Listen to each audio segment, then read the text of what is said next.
amigos de Cambiar la Ecuación, es un gusto estar nuevamente con ustedes el día de hoy en un programa más de Cambiar la Ecuación. Y hoy tenemos un invitado, no solo al que le tengo un gran aprecio, sino alguien que va a platicar con nosotros sobre qué está sucediendo en este país, la expectativa que tenemos para el próximo proceso electoral que se llevará a cabo el primer domingo de junio en 6 estados de la República, y en donde hay versiones encontradas de quienes pretenden y quieren que Morena no siga gobernando y de quienes pretenden y quieren imponer desde el gobierno a Morena como una de las opciones. Y vamos a ver cómo le va la alianza con México. Y yo, como es costumbre, quiero pedirle a nuestro invitado de hoy, Juan Carlos Luna, que nos haga favor de presentarse en este programa de Cambiar la Ecuación.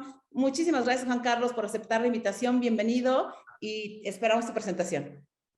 Gracias, Adriana. Gracias, amigos, por invitarme a Cambiar la Ecuación. Soy Juan Carlos Luna, soy encuestador, tengo 20 años en el medio, haciendo opinión pública, haciendo datos, revisando elecciones, siendo consultor de campaña, siendo consultor de gobiernos, haciendo políticas públicas. También me desempeño como profesor, investigador en el área de la materia de políticas públicas y de opinión pública. Y creo que los datos, mientras más sencillos los presentemos, más fácil podemos socializarlos, más fácil podemos comprenderlos todos y más fácil podemos participar de la acción política, que es importante, en la que todos debemos de estar, ¿no?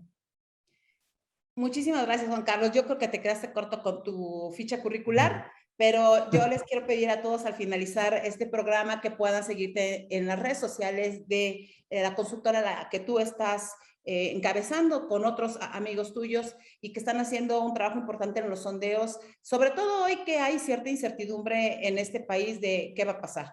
Y yo empezaría primero diciéndote que en los comentarios que hemos visto en el resto de los programas, hay toda, especialmente nuestros seguidores, hay toda una, llamémosle, andanada de comentarios en donde te dicen, oye, no es posible que sigamos así en este país, oye, ¿qué debemos hacer para que las cosas cambien, para cambiar la ecuación?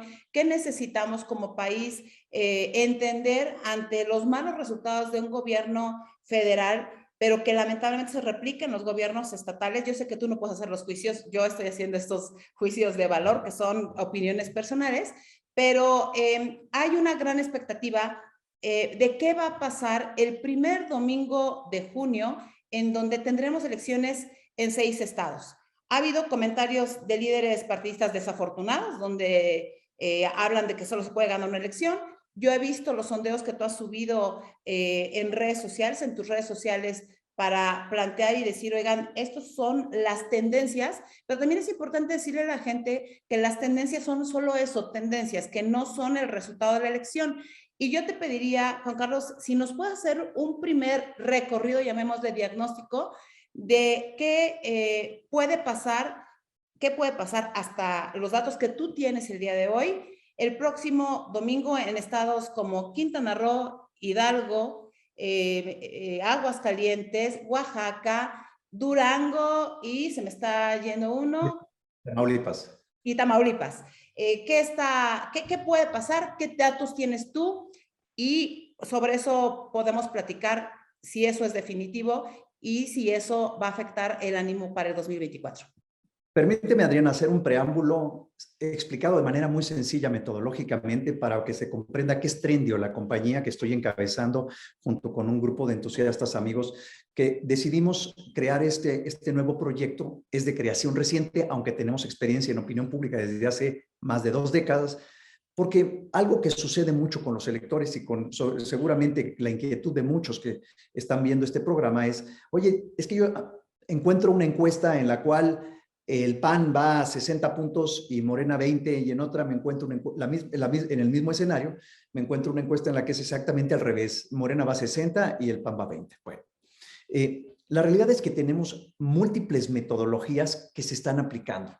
Y existen muchas casas encuestadoras que están desarrollando estudios de opinión pública tratando de acertarle al dato, ¿no?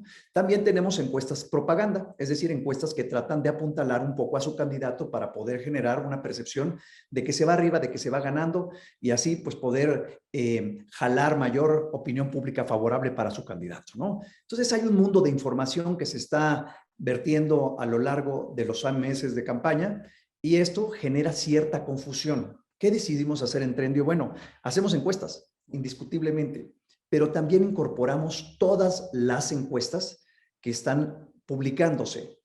Las filtramos, es decir, escogemos las encuestas que están bien aplicadas, que tienen buena metodología, que aplicaron una pregunta de manera adecuada, ¿no? Que nos dan confianza, digámoslo así, para poder integrarlas dentro de un modelo y entregárselas al público y decirles, este es el dato que nosotros consideramos es el más acertado. ¿Puede fallar este dato? Indudablemente. ¿Por qué? Porque hay una serie de variables que todavía hoy están en juego. Y también quiero establecer que existe un contexto muy singular. Estamos a 3 semanas de la elección. Empiezan hoy o en estos días las campañas de contraste. Las campañas de contraste es este fenómeno por el cual dices, yo soy mejor que mi contrincante y das los argumentos. También empiezan las campañas negativas, es decir, las campañas de lodo en las cuales le echas al contrincante qué fue todo lo que no hizo, qué fue todo lo que dejó de ver. Entonces, esto también influye e incide en la opinión pública, pero hay factores que, digamos, son factores que poco se mueven en la opinión pública. Bueno, más bien, mueven mucho la opinión de voto y son tan constantes y tan relevantes para la opinión que los estamos midiendo constantemente. Uno de ellos, por ejemplo, es la aprobación presidencial o la aprobación del gobernador, ¿no? Otro de ellos es la situación económica personal. Estos factores constantemente son importantes para la decisión del electorado y eso mueve mucho la intención o la preferencia de voto. Aclarado esto, lo que les quiero presentar son los datos que tenemos integrados al día hoy, 16 de mayo, sobre cómo van las tendencias electorales. En los 6 estados tenemos que por el momento, y reitero, las encuestas siempre son una fotografía del momento y esto puede cambiar. ¿Por qué? Por algún traspié de algún candidato, por la capacidad de movilización que tengan las estructuras para hacer efectivo el voto que están recibiendo en las encuestas o no. U otros factores que inciden definitivamente rumbo al cierre de la elección. Las campañas negativas tendrán su impacto y su efecto. Entonces, ¿cómo estamos hoy? Bueno, el día de hoy tenemos prácticamente 2 estados completamente garantizados para Morena. Esos son Oaxaca, ¿no? Salomón Jara tiene una preferencia efectiva de 51%, contra su más cercano contrincante, el candidato del PRI, Alejandro Avilés. En el caso de Oaxaca no hay alianza. PAN y PRI van por separado. El PRI tiene 30%, el PAN tiene 9%. Si se hubieran juntado, bueno, ¿El habría... PRD, Juan Carlos, pinta? ¿El PRD pinta en Oaxaca? Fíjate que no, lo que hacemos es integrar datos, y eso es algo que les quiero platicar también. Integramos datos de la manera más sencilla para que pueda circular fácil información, de tal manera que nosotros utilizamos solamente Morena, PT, Verde integrados en un grupo, en un solo bloque, PAN, PRI, PRD integrado en un bloque a reserva de los estados en los cuales van separados. Es el caso de Oaxaca. Que es el caso de Oaxaca. Incorporamos MC. MC está siendo el fiel de la balanza. Es muy interesante cómo está jugando y cómo va a jugar, porque tiene porcentajes entre 7 y 13 puntos porcentuales en las mediciones de este día. Y pesa de manera significativa para ayudar a ganar a alguien o no ayudar a ganar a nadie. Digamos, si formara un bloque opositor y contribuyera, podría ser ese fiel de la balanza que desnivela un poco el escenario electoral local en cada uno de los 6 estados. En el caso, regresando de nuevo a Oaxaca, tenemos al PAN con 9, 10 puntos porcentuales, aunque estos son promedios ponderados e integrados con una encuesta que tiene un peso significativo más el resto de las encuestas. Siempre se debe considerar en toda publicación que existe un margen de error, y el margen de error que siempre estamos considerando es entre 3 y 4 puntos porcentuales. ¿Esto qué significa? Significa que los datos que les estamos presentando pueden variar en ese rango. Les acabo de decir, Salomón Jara tiene 51%. Bueno, puede tener 51 más 4, es decir, 55, o 51 menos 4, es decir, 47. En ese sentido, varían los resultados porque una encuesta pues, es una muestra pequeña y digamos que sirve el margen de error como para poder darle cierta justificación estadística y decir, bueno, como la muestra es pequeña, establezco un margen de error para que pueda variar el número. ¿Estos datos son los finales? Pues no, reitero, se seguirán moviendo. Por hoy, Oaxaca, 51% Salomón Jara, de la alianza Morena, PT y Verde, ¿no? Creo que en este escenario veo muy complicado que haya una variación significativa. Venimos de un proceso de crecimiento interesante de los candidatos opositores. Sucede otro fenómeno de timing. Los candidatos opositores tienden a crecer después de la Semana Santa porque la gente se empieza a involucrar en las campañas y empieza a activarse en las campañas. Los candidatos, vamos a llamarle en este caso a los candidatos de Morena, a los candidatos oficialistas, pues manejan un porcentaje que se mantiene relativamente estable a lo largo de los días y los opositores tienden a tener ciertas variaciones. El candidato Alejandro Avilés del PRI mantuvo cierto crecimiento y ahorita se estabilizó. La diferencia porcentual que tenemos al día de hoy es de 21%. La semana pasada, que también medimos y publicamos datos todos los lunes a través de Twitter en Trendio MX, era de 19%. Esto quiere decir también que los electores ven que el candidato ganador va a ser, en este caso de Oaxaca, Salomón Jara, y por lo tanto quieren estar con el ganador. Y se empiezan a definir y a inclinar por la preferencia que sienten que es la mayoritaria. Y en eso es muy importante. Déjame hacer un apunte ahí y es una pregunta. Yo recuerdo que al inicio de las campañas, concretamente en el caso de Oaxaca, porque además RIT TV está instalado en Oaxaca y para mí es importante plantearlo ahí. Saludos a mi amigo Miguel Quintana, que es quien dirige este canal, el canal RIT TV. Empezó el candidato del PRI en ese tiempo, ¿no? Que va separado cuando iniciaron las campañas. Es más, cuando se definieron los candidatos, pues prácticamente con 5 o 6 puntos, es decir, no había forma. O sea, crecer a 21 puntos es importante. Claro, sí, de acuerdo. Sí, ha habido, reitero, hay ajustes y reacomodos como lo hemos vivido, como lo has vivido tú también, Adriana.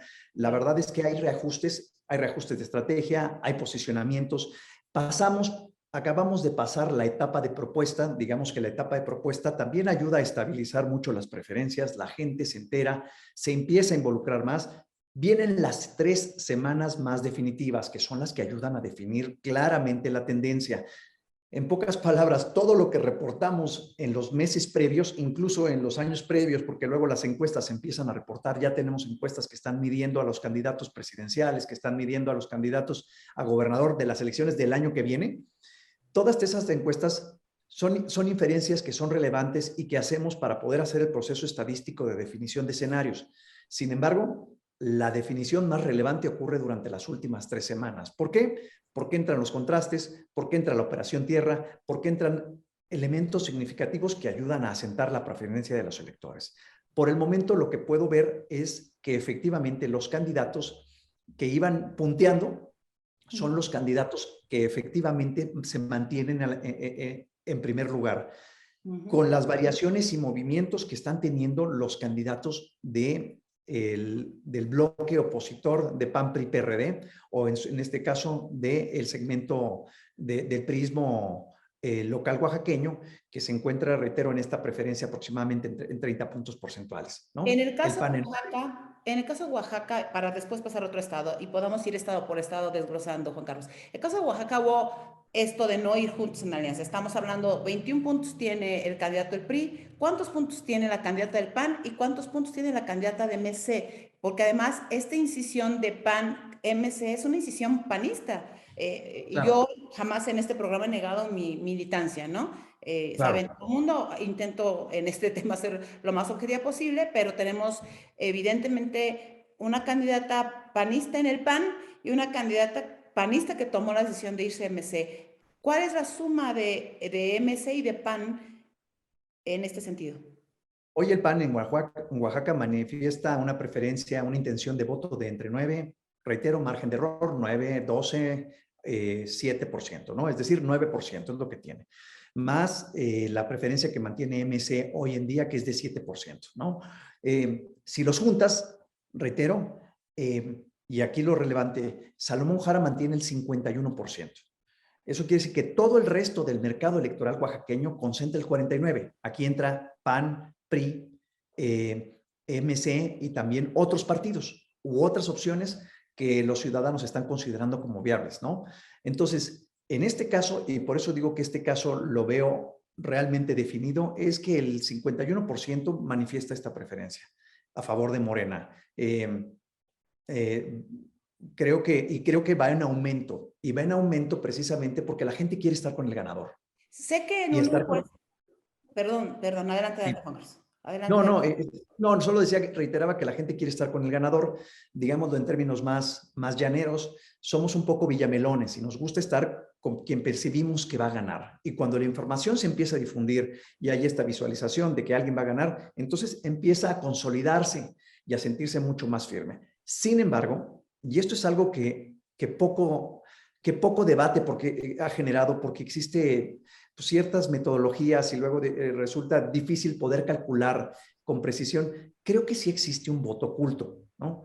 Existe un voto oculto porque normalmente algo que ocurre es que los que están con quien perciben que va a ganar son muy claros en definirlo, ¿no? Si estás en un partido de fútbol y te pasaste a la cancha del que va ganando, pues estás muy seguro. Pero si estás del lado del que no va ganando, entonces dices, bueno, la verdad es que yo tampoco le iba tanto a este partido, ¿no? O quizás sí le vas a ese partido, y esa es la hipótesis que les quiero plantear, sí le vas a ese partido, pero lo ocultas. Entonces, hay un porcentaje, hay un segmento importante de electores que van contra el status quo, en este caso el status quo es Morena, ¿no? ¿Quién está gobernada? Pues bueno, está gobernando a nivel nacional Morena. Entonces, cuando vas contra el voto del presidente, digamos, contra el partido del presidente, normalmente te llaman, nosotros hacemos encuestas robot y telefónicas, y es muy difícil que la gente te vaya a decir su preferencia. Todas las encuestadoras están encontrando cierta resistencia. Voy a hablar de un promedio general. Un 20% de la población de estos estados se limita a decir no te quiero contestar la encuesta o no te quiero contestar la pregunta de por quién voy a votar. El voto es secreto, hay muchas respuestas en ese sentido. Y ese voto oculto sí tiene un componente de gente que efectivamente no va a votar, pero también tiene un porcentaje interesante de personas que sí piensan ir a votar, pero no piensan ir a votar por la opción que va ganando. Si tú tuvieras Entonces, que dar 3 factores para decir por qué en Oaxaca la preferencia de Morena, porque digo, yo insisto, es una opinión personal, ¿no? Creo que si Morena hubiera puesto quien sea, Susana Harp o cualquier otro candidato a gobernador o candidata a gobernadora, Morena tiene una fuerza. Digo, el presidente ha visitado cientos de veces, estoy exagerando, Oaxaca, ¿no? Prácticamente quiere vivir claro, allá, además de Tabasco, ¿no? claro, Pero si claro. tú tuvieras que dar 3 elementos de por qué Morena está así, incluyendo ese es uno que yo daré, ¿no? Quizá el gobernador quiere su embajada. ¿Qué elementos dirías tú que están influyendo para que la gente tenga esta preferencia electoral por Morena? Mira, creo que hay un fenómeno interesante. En el sur del país es donde se concentra la mayor aprobación positiva de la administración de López Obrador, es decir, la aprobación, la popularidad del presidente, que aquí voy a hacer una separación, porque todo el mundo me pregunta, oye, Juan Carlos, me genera mucha confusión. Yo veo las encuestas de quien tú quieras, las del Financiero, las de Reforma, las de Mitofsky, las de todos los que les damos seguimiento a la aprobación presidencial, y nos encontramos con que la aprobación presidencial del presidente López Obrador se encuentra realmente en niveles de 60%. Nosotros publicamos apenas un dato y estaba en 55%. Ha venido cayendo. El Sí. presidente López Obrador empieza en niveles de 82, 85% de aprobación al inicio de su administración y ahorita está pues 30% abajo, ¿no? Ha caído, se ha erosionado como se han erosionado todos los presidentes. Entonces, hay una pérdida de aprobación, pero esta se concentra significativamente en el norte del país. En el centro-sur del país, su aprobación es bastante alta. La primera Aunque creo que variable... la Ciudad de México también está haciendo diferencia, es decir, en la Ciudad de México, bastión Exacto. del López Obradorismo, la preferencia ha disminuido enormemente, ¿no? Claro, de acuerdo, tanto que, digamos, la ciudad se partió en dos y las delegaciones del lado oeste de la ciudad son gobernadas Ahora a nivel... alcaldías. Ujú. Las alcaldías exactamente son gobernadas por este bloque opositor, ¿no? PAN, PRI, PRD. Entonces, la primera variable que pesa para que Salomón Jara o cualquier candidato en Oaxaca esté alto es la aprobación presidencial. Nada más que aquí hago un acotamiento, ¿no? El presidente Vicente Fox también tenía unos niveles de aprobación muy altos. Cuando hablábamos de aprobación de él como figura, como persona, como jefe del Ejecutivo, su aprobación era muy alta. Y lo que les decía, cuando encontramos los datos de ¿y cómo sientes que está la economía, la salud, la educación, etcétera, la seguridad? La mayoría de la gente reprueba esas variables. Y entonces todo el mundo me pregunta, oye, ¿por qué existen o cómo pueden convivir en la mente de las personas esas dos variables?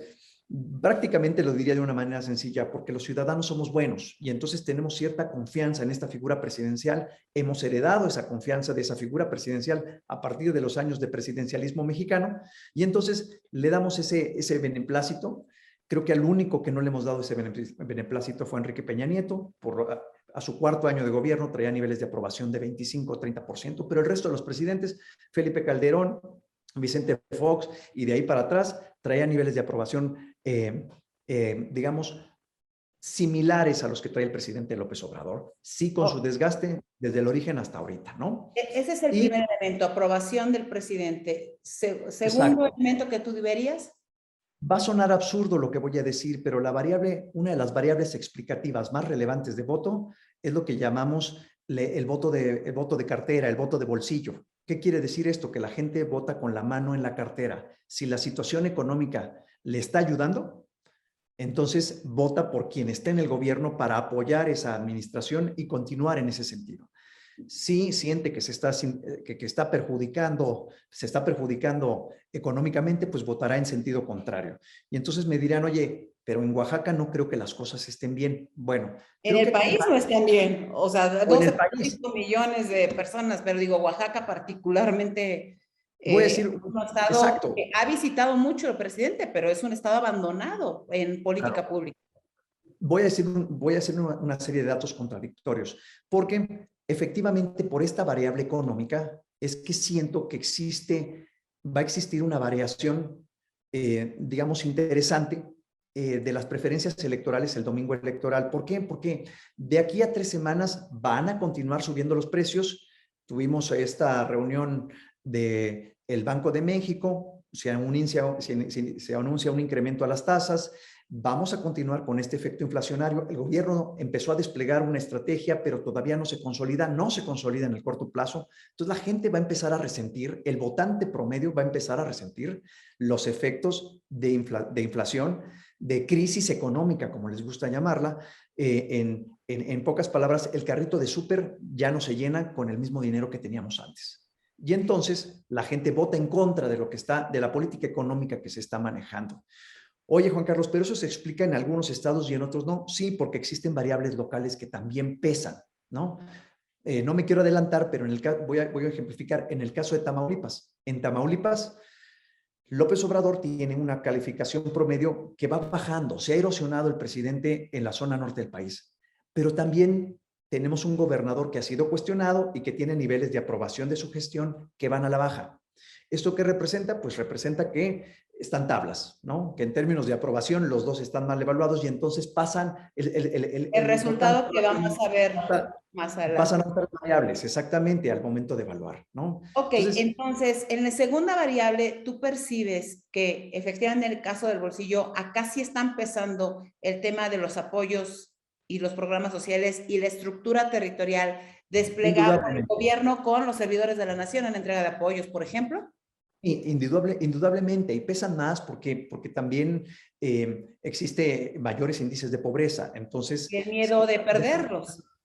Sí, claro. Entonces, se agradece más el apoyo social, pero también se tiene este temor de poderlos perder. Entonces, la gente va a querer esa estabilidad y por lo mismo, pues bueno, hablando del votante racional, no de la cooptación de voto, el mismo votante quiere mantener pues esos beneficios y esos apoyos y prefiere quedarse, digamos, del lado en donde sienten que pueden mantener esos privilegios, esos apoyos que están recibiendo de manera mensual, ¿no? ¿Cuál es el tercer elemento que verías ahí, Juan Carlos?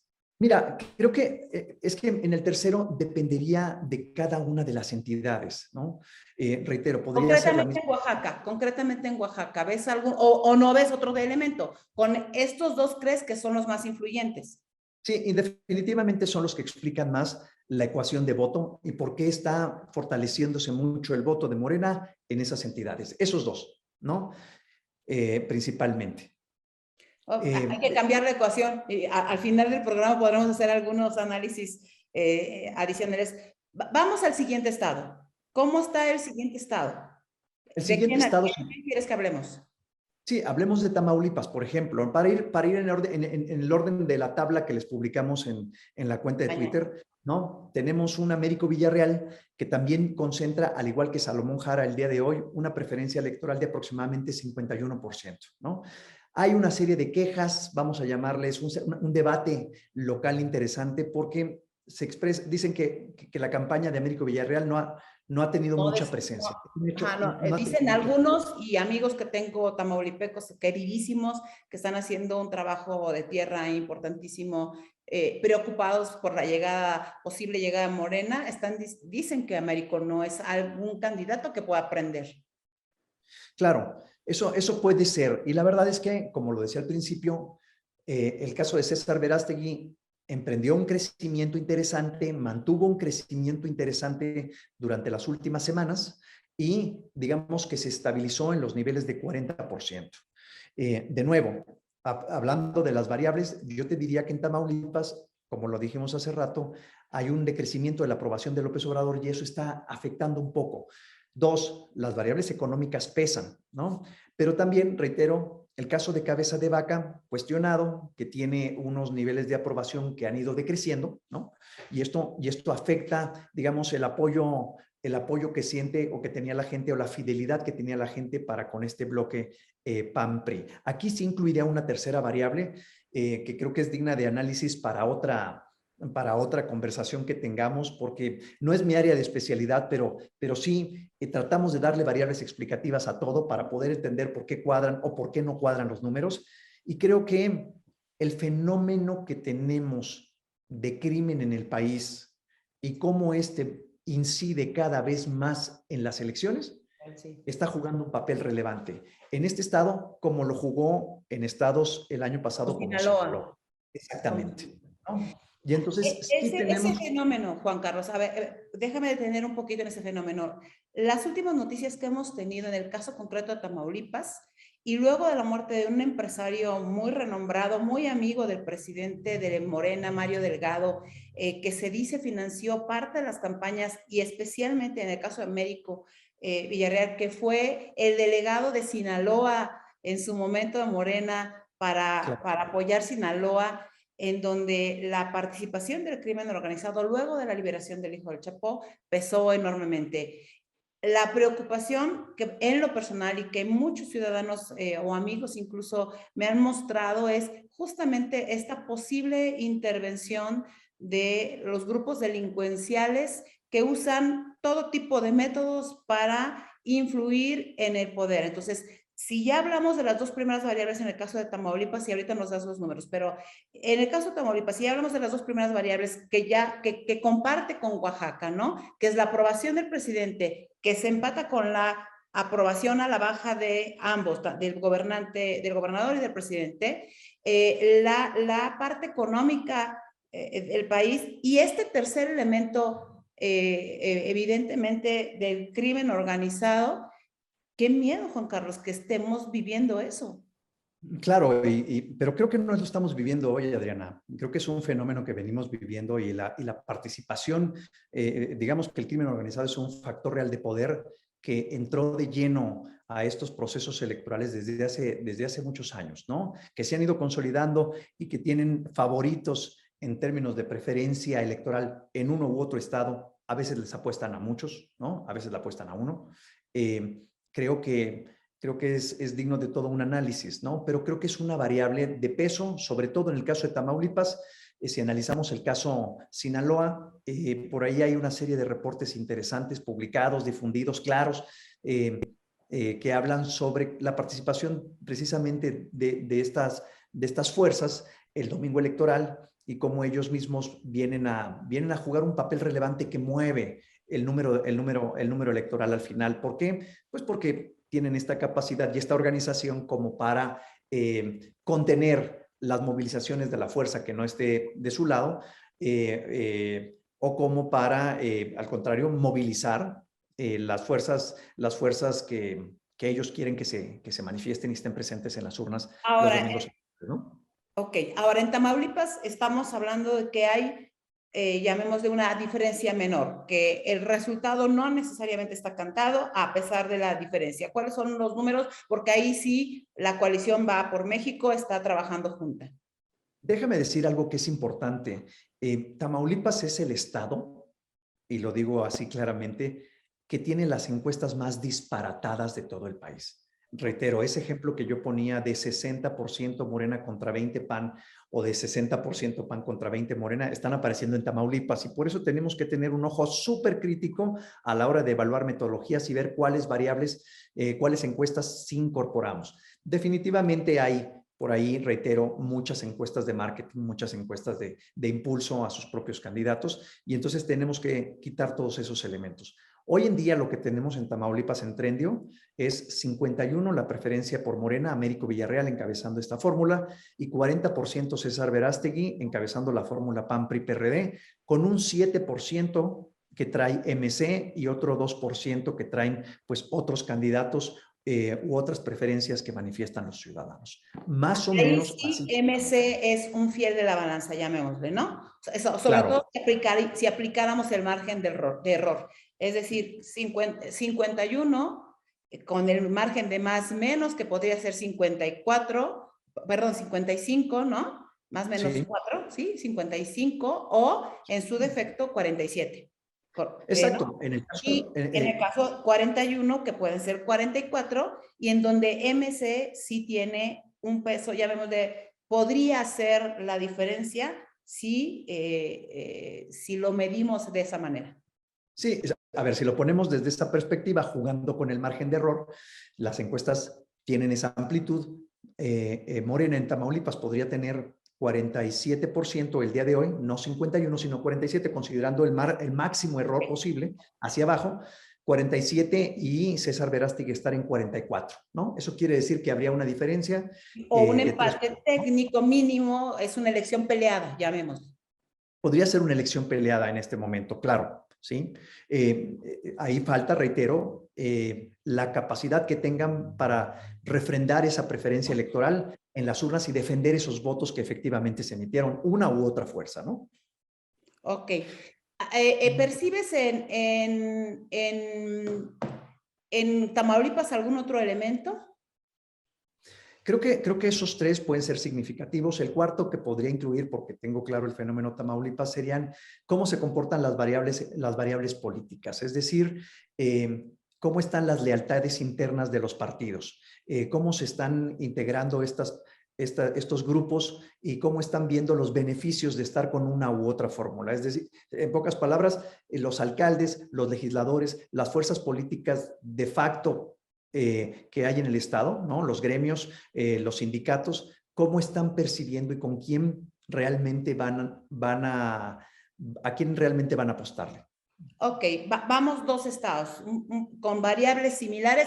Yo, para no meternos más en ese proceso, quizá en la siguiente estado, ahora más veamos qué variable hay que no hay en el resto, ¿no? En el caso concreto de Tamaulipas, el crimen organizado, la delincuencia organizada es una variable adicional que está afectando el resultado y que pesa en el resultado electoral, por lo menos de esta medición, y tenemos una elección competida. Vámonos a otro estado, Juan Carlos. En el Hidalgo, orden que tú en el tienes. caso de Hidalgo, también tenemos un voto consolidado de alrededor del 50% a favor de Morena y su candidato Julio Menchaca. Tuvimos una Carolina Villano que tuvo un crecimiento interesante también, así como lo tuvo César Verástegui en Tamaulipas, pero Carolina Villano en Hidalgo tuvo un crecimiento interesante. Se llegó a consolidar en niveles de 38, 40%, mientras Julio Menchaca tenía un decrecimiento, pero el día de hoy, reitero, parece que empieza a consolidarse la gente del lado del ganador, lo pongo entre comillas porque no está decidido, pero del lado del ganador, entonces tengo un Julio Menchaca con 50% y una Carolina Villano de la alianza PAN-PRI-PRD con 34%, una MC con 10% y 6 puntos porcentuales para otras opciones, para otros candidatos. En este sentido, Estamos, la diferencia son 16 puntos porcentuales. Llegaron a ser 12, 11. Ahorita son 16. Estamos en una etapa en la cual se está ampliando esa preferencia. pero Se estamos está entonces en el elemento en donde hay otro estado que es Hidalgo, donde si MC hubiera tomado una decisión de jugar con la Alianza Va por México, los resultados serían distintos o tendríamos por lo menos un nivel de competitividad más alto con la Alianza Va por México respecto de la alianza de Morena y sus aliados.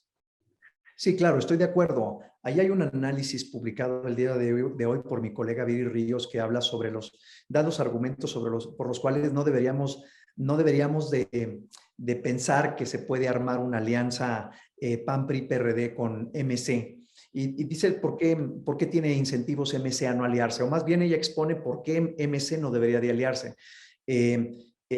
Sin embargo, considero que las alianzas siempre fortalecen estos procesos de debate, estos procesos electorales.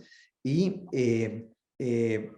si ella dice que las alianzas PAN, PRI, PRD, porque estos partidos no tienen atributos positivos suficientes, y además MC sí tiene muchos atributos positivos, ahí entran otras variables que me gustaría luego explicar, pero por ejemplo, ella dice que MC no ha tenido la oportunidad de gobernar. Bueno, la verdad es que MC tiene 2 gobiernos estatales que están cayendo, por cierto, en nivel de aprobación y están cayendo de manera muy abrupta. Samuel García cayó nada más en los últimos 15 días por el caso de Bani, cerca de 12, 14 puntos porcentuales de aprobación, ¿no? Pasando de ser de los gobernadores mejor evaluados en este proceso luna de miel. Luna de miel es cuando son gobernadores recientemente electos y todo el mundo dice, vamos a darles la oportunidad, el beneficio de la duda, pero se le acabó la luna de miel muy rápido Muy y rápido. ahora está en niveles medios, tendiendo a bajos niveles de aprobación. Y Entonces, entendiendo el análisis, perdón, de tu colega respecto de que MC tiene menos negativos, yo quisiera hacer solo una observación, porque creo que en todos los partidos hay personas responsables que son servidores públicos responsables y en todos los partidos hay personas que abusan de esos nichos de poder. Y me parece, porque hemos hablado en otros programas sobre el sistema democrático y la importancia de democratizar las instituciones partidistas, de que nuestros partidos políticos sean más fuertes y no estén tan demeritados y podamos tener la formación de cuadros. Bueno, yo quiero decirles, pues digo, entiendo que MC digan no ha gobernado, pero es el único partido que tenemos hasta ahora, ¿no? En donde el presidente único lleva todos estos años. O sea, Dante Delgado lleva siendo presidente de MC, vaya, la antidemocracia está ahí. No estoy diciendo con esto que MC sea malo, tengo amigos que son excelentes servidores y políticos haciendo trabajo importante, pero también es un partido antidemocrático y Dante tampoco es, llamémosle, él toma las decisiones en MC.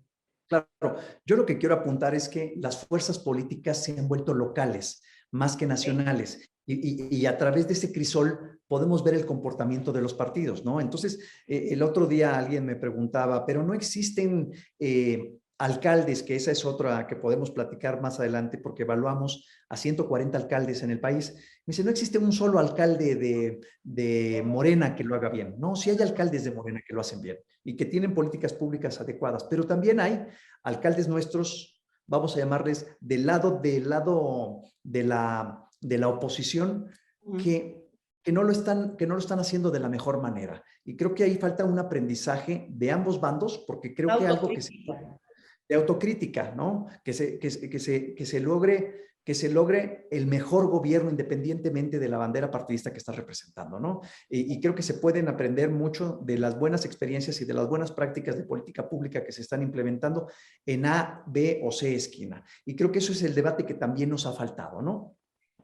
Alguien me decía que a veces cuando tienes una militancia o una preferencia electoral, que en mi caso terminas cegándote de tal manera que estás ansioso de que el de enfrente en sus equivocaciones, y me decía que era un incentivo, y al final si quieres lo hablamos, pero un incentivo muy perverso para las dirigencias partidistas hoy, que haya este sentimiento de, chin, si yo hago una revolución dentro de mi partido para democratizarlo o para más, me van a criticar, porque hoy lo que vemos a nivel nacional con una figura tan presidencialista de los años 70 como la de López Obrador, tan autoritaria y con asuntos que a mí me parecen gravísimos, como las recientes declaraciones que lleva 3 días reiterándolas sobre el caso concreto de los delincuentes también tienen derechos humanos, porque hay una equivocación terrible de la defensa de los delincuentes, ¿no? Ahí, que no tiene que ver con los derechos humanos concebida la reforma del 2011 como se concibió, sino con una forma de hacer gobierno y desde mi punto de vista un permiso para matar y delinquir, que tiene que ver con el presidente de la República. Ante esa desesperación, dicen algunos, los líderes partidistas se están aprovechando y por eso los resultados que hoy vemos en esta encuesta, en el caso concreto de Hidalgo, en donde pudiendo ir juntos toda la oposición para un mejor gobierno, quizá se empieza un poquito mal porque quizá tenemos a otro gobernador, igual que en Oaxaca, que dice, pues yo prefiero una embajada.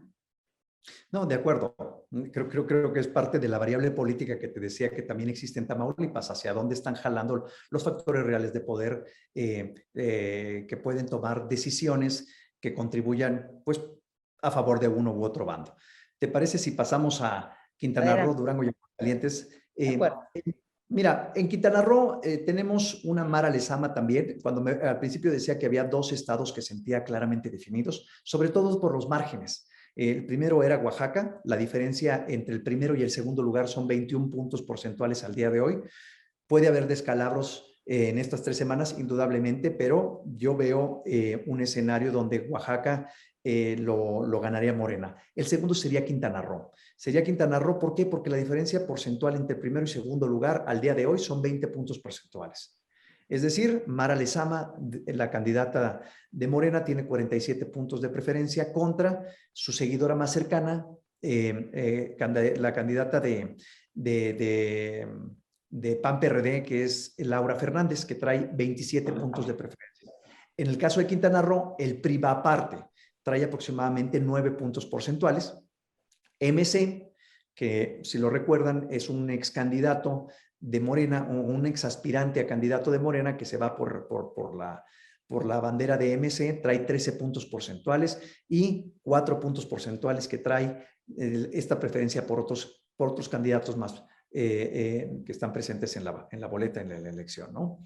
Por Entonces, favor, repíteme el porcentaje del candidato de MC que viene de Morena. MC trae 13 puntos porcentuales. MC trae 13. Laura Fernández de PAN PRD trae 27 y por parte del PRI está, no traigo aquí el nombre, Leslie, se me olvida su apellido, pero trae 9 puntos porcentuales la candidata del PRI a la gubernatura de Quintana Roo. Este estado que no logró ningún acuerdo en ese sentido, pesa que vayamos separados en la coalición Va por México y pesa además que MC vaya por separado porque MC no le quitó votos a Morena. Quizá pudo haberle quitado votos a... ¿Percibes tú en las mediciones que los votos se movieron más de otras fuerzas políticas que de Morena? No, más bien lo que percibo es que MC, a ver, vamos a decirlo sencillo, hizo una muy buena precampaña lanzando a Palazuelos como su candidato controvertido, ¿no? Al segmento joven le interesa ese tipo de perfiles controvertido, pero aspiracional, y entonces Palazuelos llegó a traer una preferencia de 16, 18 puntos porcentuales, ¿no? Yo creo que lo que han hecho con este candidato es tratar de mantener ese nivel de preferencia, ese nivel de puntaje. Interesante fenómeno, porque vaya, no es que Roberto Palazuelos hubiera sido el mejor ejemplo de un gobernante, ¿no? Responsable ante declaraciones superficiales, banales, muy similares a las que tuvo Samuel García, ¿no? Además con otros elementos de poder adicionales. Se pudo haber descarrilado, ¿no? Pero pero no nos tocó vivir esa historia. Entonces, hay un segmento electoral que no terminó de ver esa presentación y por lo tanto pues mantiene esa preferencia. De hecho, es el estado en Quintana Roo en donde MC consolida una mayor fuerza electoral. Como les decía al principio, MC trae entre 7 13 puntos porcentuales a nivel de los 6 estados, ¿no? Estados como Oaxaca trae 7, Tamaulipas 7, Hidalgo 10, pero Quintana Roo trae 13. Es el estado en el que mayor preferencia electoral tiene en estas elecciones, en las elecciones de Vaya, este año. Hidalgo y Quintana Roo MC, un crecimiento importante, ¿no? Claro. La candidata del PRI se llama Leslie Hendricks, en el Leslie. caso concreto de Quintana Roo, para que nuestro auditorio, nuestro público lo sepa. Ok, vamos con los dos últimos estados, Juan Carlos. En los dos últimos casos, también voy a dividirlo en dos porque Aguascalientes creo que es también una historia en Vámonos la al cual... final con Aguascalientes, ¿te parece? Vamos Dejamos al Durango. Sí, por Perfecto. Sí, porque Durango ha estado teniendo un fenómeno muy interesante de comportamiento de la opinión pública, que era lo que explicaba al principio. Al principio teníamos una bolsa muy interesante de gente que te decía, no, yo no voy a votar, yo no sé, etcétera, que te rechazaba la encuesta.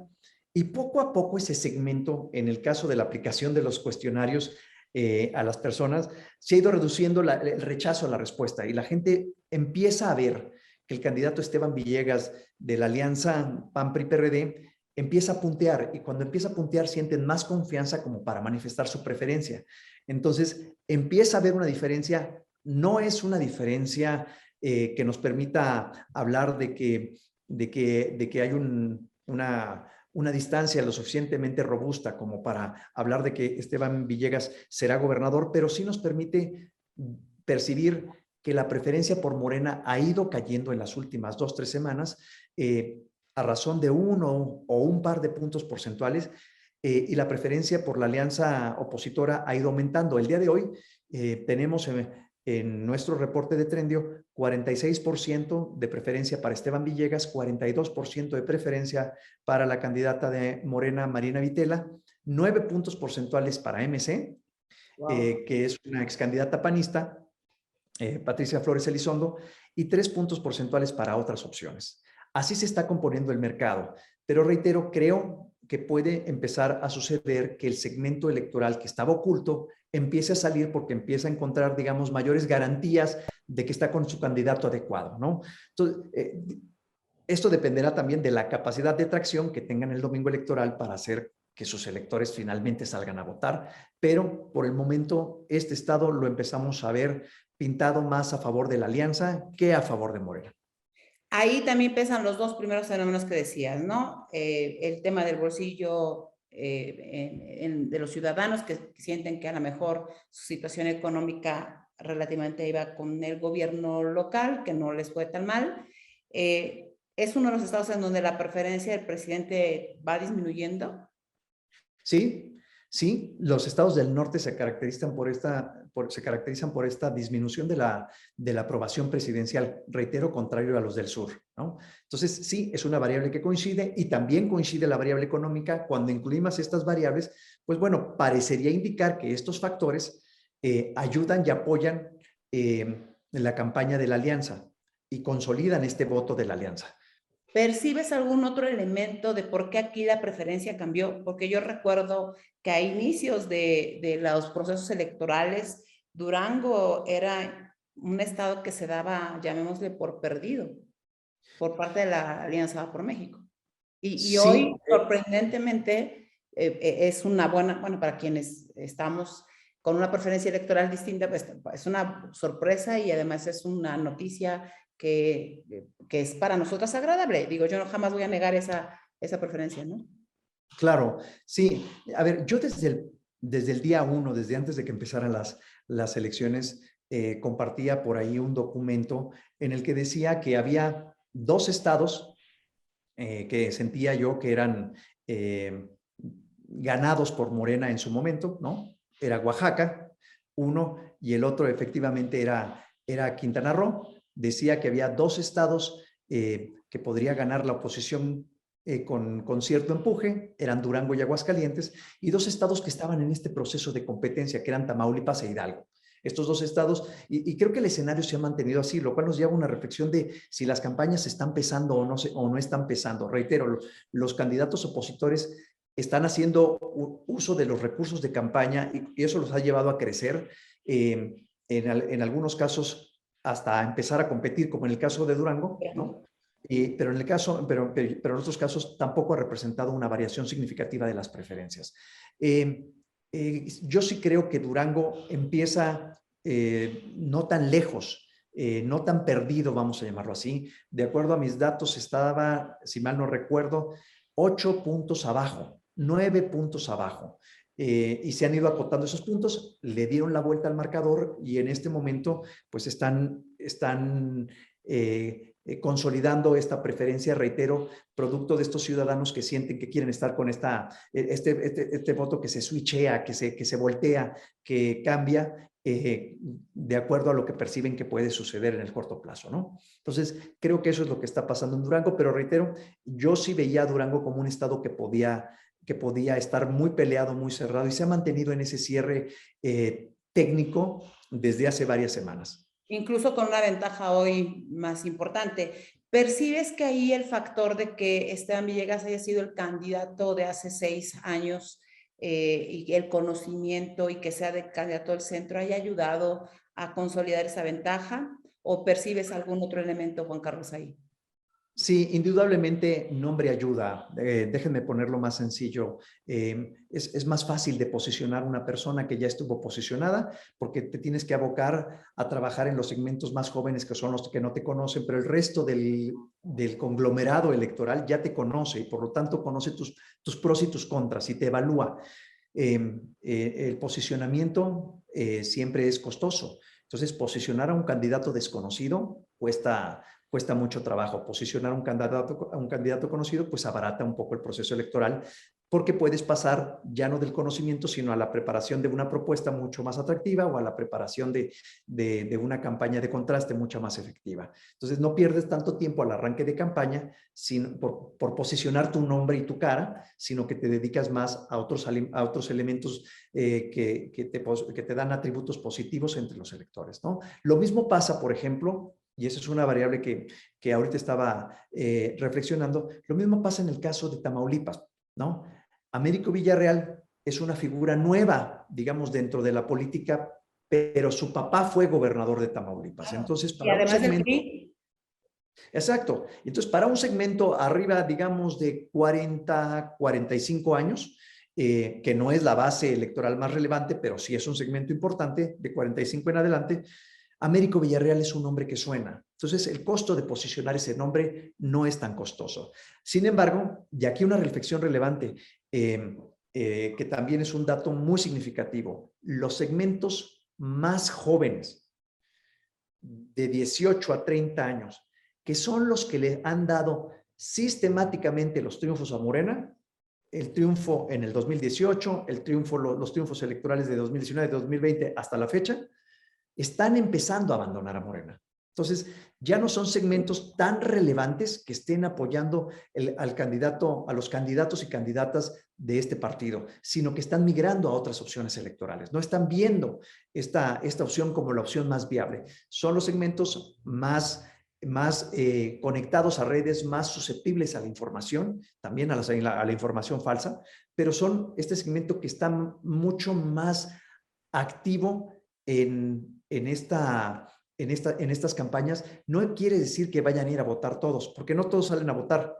Hasta cierto punto manifiestan apatía, pero cuando salen a votar, y los que salen a votar ya no se están yendo con Morena. Entonces, el voto de Morena, del que hemos hablado, de 51 en Oaxaca, 51 en Tamaulipas, 50 en Hidalgo, 47 en Quintana Roo, ¿por quién está conformado? Está formado significativamente por hombres y mujeres arriba de 40 años. Ese es el segmento que está manteniendo. Entonces, pareciera que la estrategia de programas sociales y apoyos al segmento más joven tuvo su mediano impacto, pero sobre todo los programas que están exactamente, que están dirigidos a ese segmento de arriba de 40, eso es lo que está surtiendo efecto, ¿no? Ese es el segmento que hoy está cautivando Morena, mientras que oposición está persuadiendo un poco más al segmento más joven.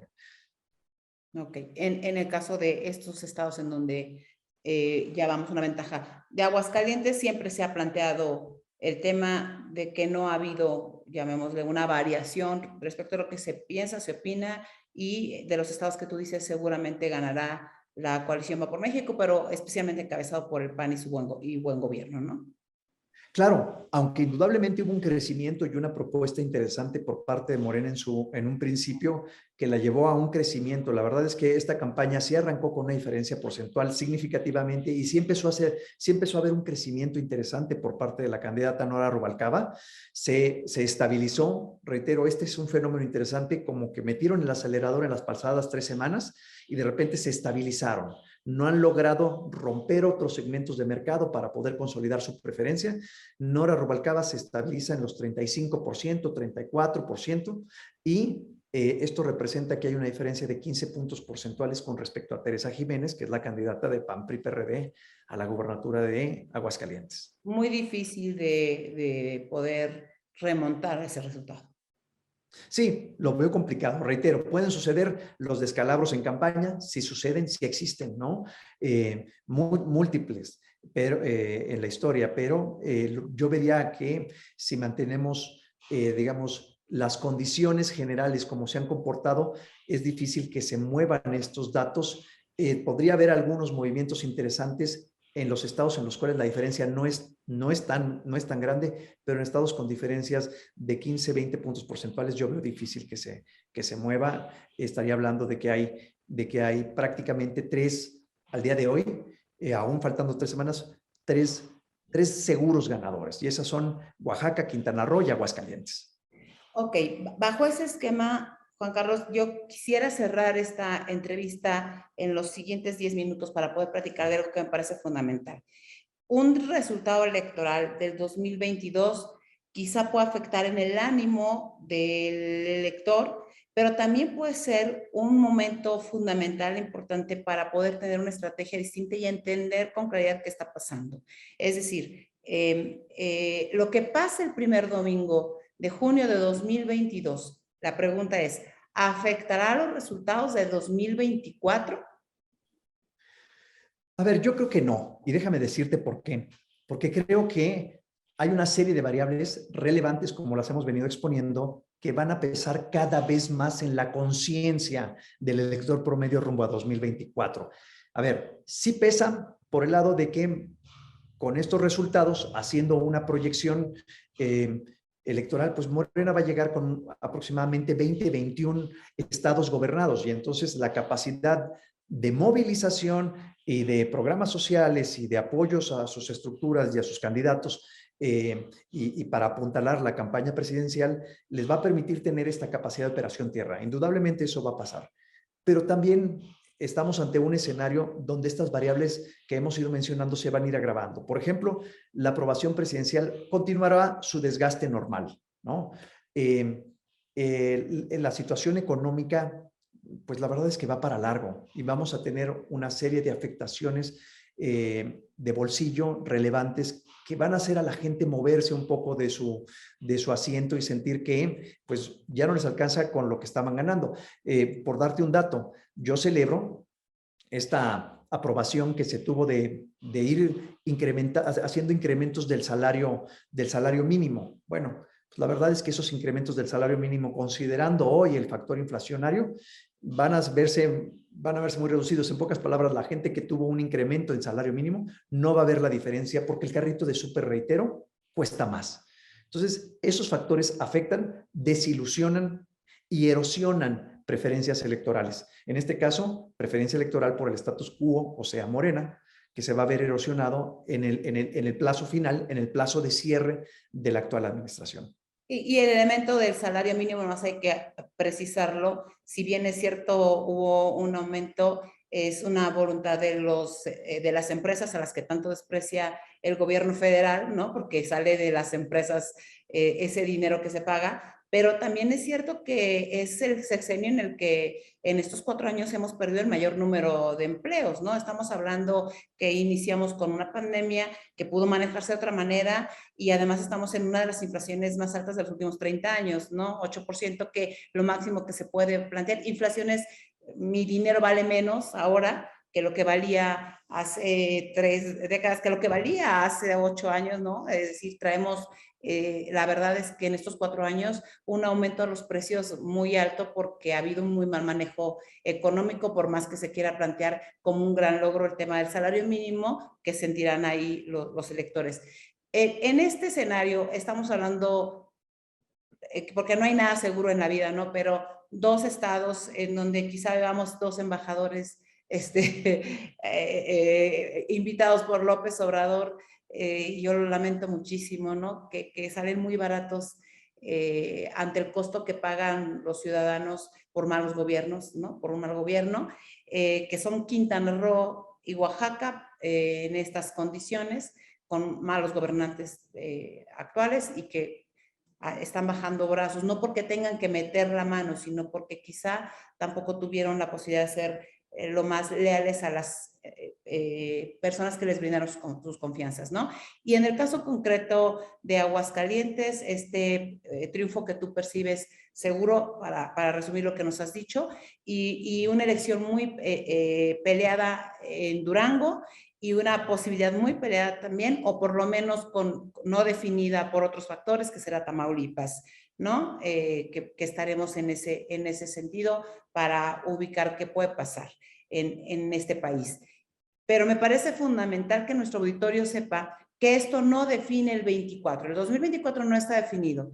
Y quizá, déjame preguntarte, Juan Carlos, ¿qué como estratega, como consultor, como estudioso de la opinión pública, tú qué podrías decirle a quienes nos ven y que quizá el primer domingo de junio nos despertemos y al finalizar la noche veamos algunas narrativas, especialmente la presidencial, que dirá: nuestro movimiento sigue avanzando, nuestro movimiento se consolida, nuestro movimiento, vaya, que ya sabemos que vendrá esa narrativa? ¿Qué cosas ves tú que la oposición puede hacer para que esta narrativa no afecte el ánimo y para que se entienda que no hay nada definido para el 2024? ¿Qué dirías tú, qué le dirías a nuestro auditorio? Creo que lo has apuntado muy bien desde el principio, haciendo una buena acotación sobre cómo las fuerzas políticas opositoras deberían de estar integradas y cohesionadas. MC se volverá, ya es un fiel de la balanza en este proceso electoral.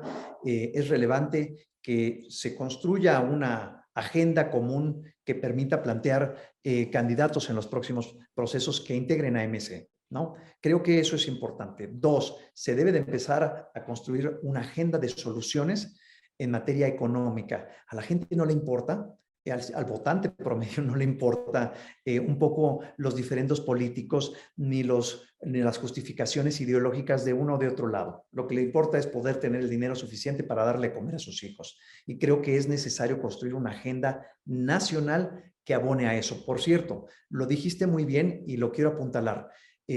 La agenda de aumento del salario mínimo para llevarlo hasta la línea de bienestar no empieza con esta administración, ¿no? Es una propuesta que nace en Coparmex, que nace creo que nace en el PAN, ¿no? En una propuesta legislativa. Entonces, creo que ese es el discurso que se necesita construir, ¿no? Porque la gente sí percibe que hay una serie de diferencias. Me encanta analizar al votante mexicano y al elector y al ciudadano mexicano a través de diferentes estudios de opinión.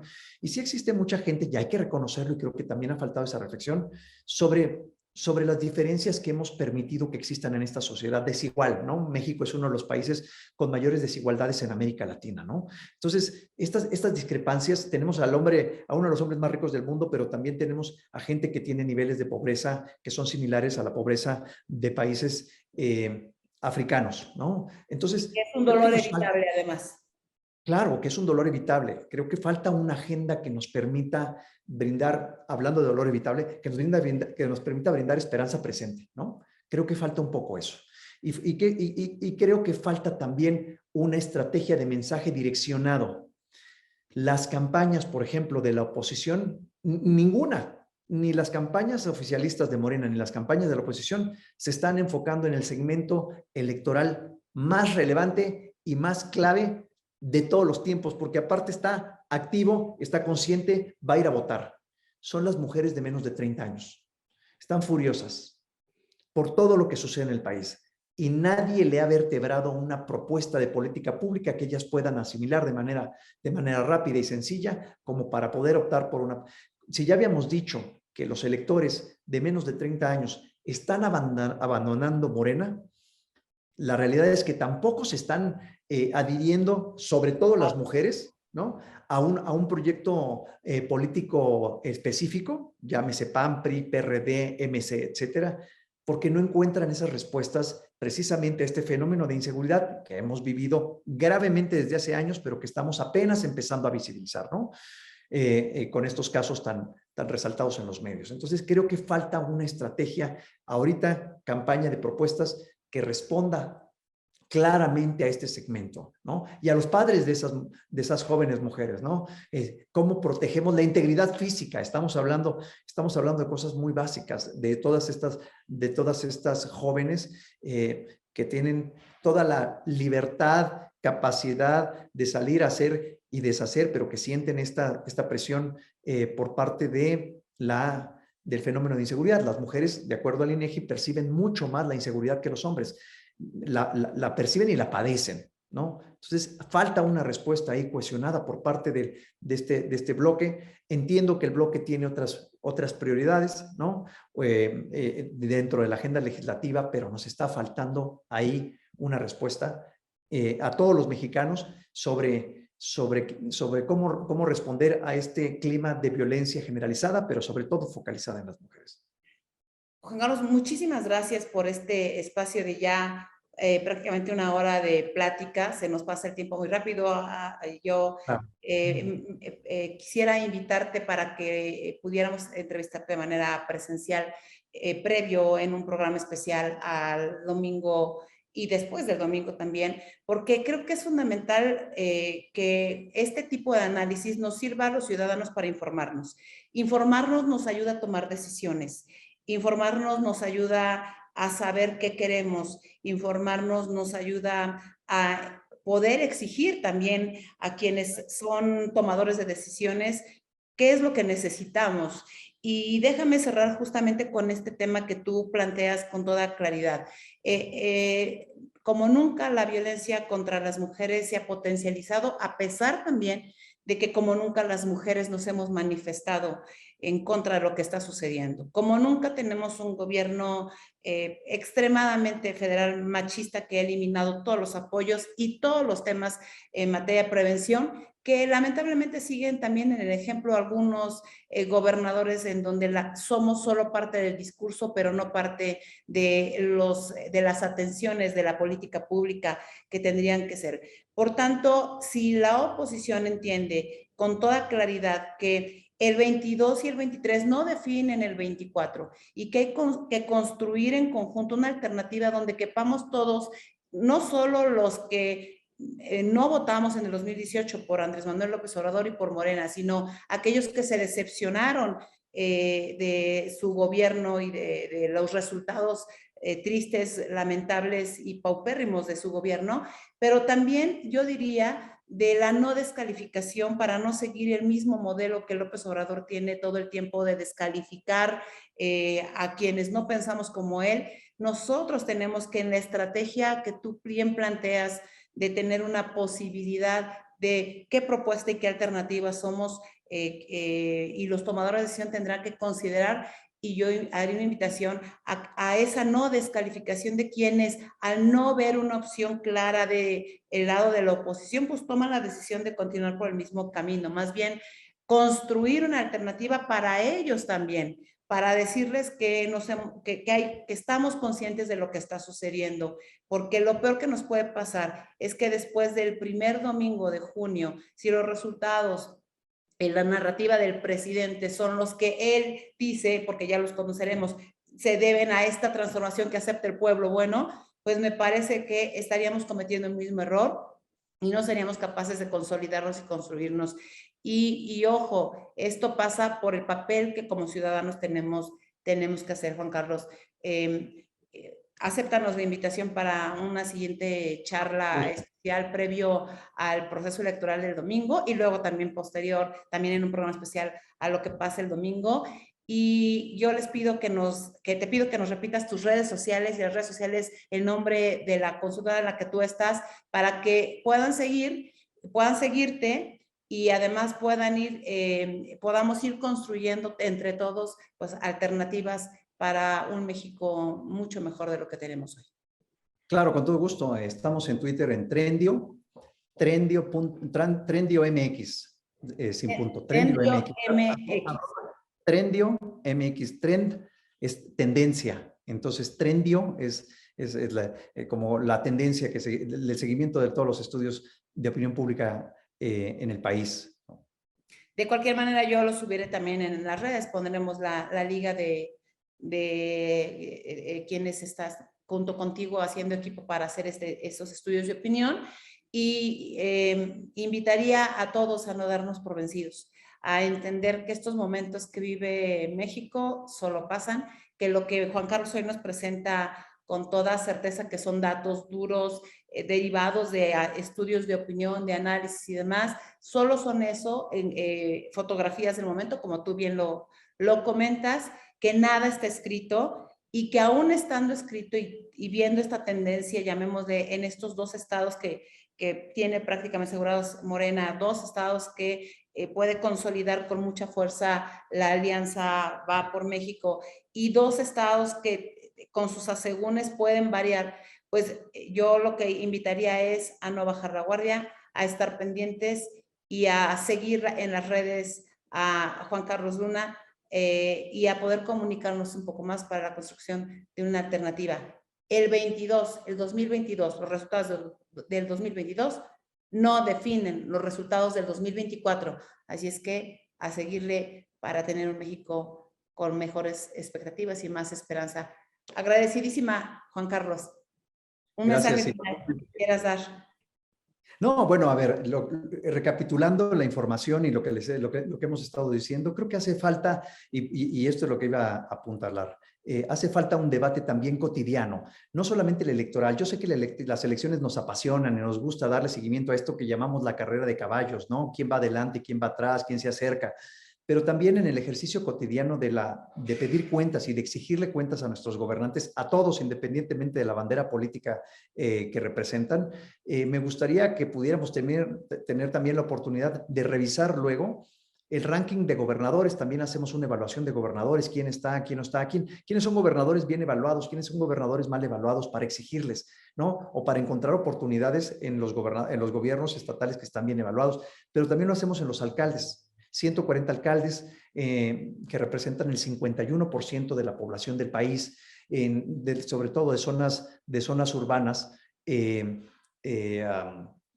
donde se encuentran ellos, ¿no? Entonces, para poder saber cómo se comportan y para poder exigirles a nuestras autoridades, estar informados de lo que dice la gente. La gente le pone una calificación y es, la verdad, el mecanismo más simple de saber si las cosas marchan bien o marchan mal. Hay muchos indicadores, pero el más simple es esta aprobación que le puedes dar o no le puedes dar a la gestión de gobierno que se está llevando a cabo por parte del edil, del alcalde, del gobernador o del presidente. Y tenemos indicadores de eso precisamente para poder saber cómo se está comportando la gente, la opinión pública, el votante promedio con respecto a sus gobernantes.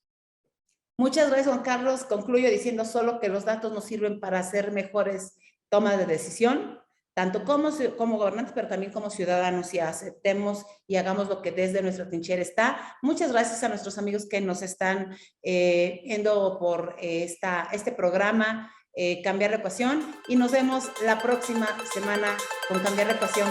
Gracias a todos, muy buenas tardes.